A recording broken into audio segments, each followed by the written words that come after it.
నేను అపవాది మార్గాన్ని వెంబడిస్తున్నట్లయితే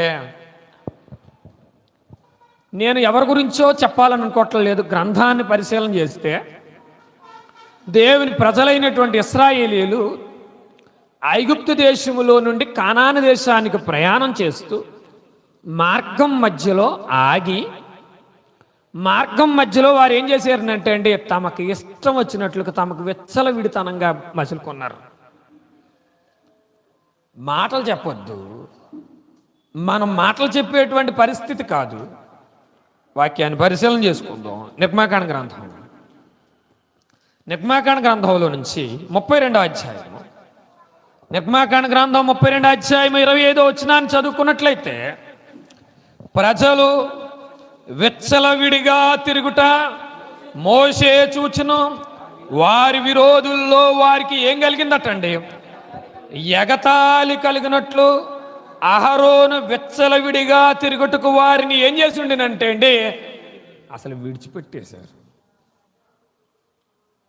ఇప్పుడు ఇక్కడ మాటను గమనించాలి. విచ్చలవిడితనంగా తిరుగుతున్నారు.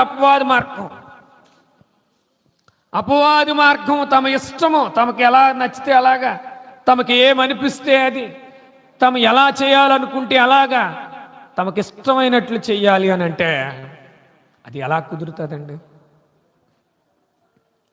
క్రైస్తవ విశ్వాస ప్రామాణికతను మీరు గనక జ్ఞాపకం చేసుకున్నట్లయితే, ఇక్కడ పాత నిబంధన చరిత్రలో మనకి లేవీలు విగ్రహారాధికుల్ని సంహరించాలనేటువంటి సంస్థాగత ప్రారంభించబడినప్పుడు కత్తి చేత వారిని చాలా మందిని హతము చేస్తున్నటువంటి సమయంలో ప్రజలు విచ్చలవిడిగా తిరుగుతున్నారు. బహుశా క్రైస్తవ సంఘానికి, క్రైస్తవ లోకానికి ఒక విషయం బలంగా అర్థం అవ్వాలి. ఆయనను జీవం గల దేవుని సంఘంలో నేను ఎలా ఉంటున్నానో, నేను ఏ విధంగా మసులుకుంటున్నానో, నేను ఏ విధంగా ఆలోచిస్తున్నానో, నేను ఏ విధంగా మాట్లాడుతున్నానో అది నాకు తెలియాలి. ప్రియులారా, మోషేను గూర్చి,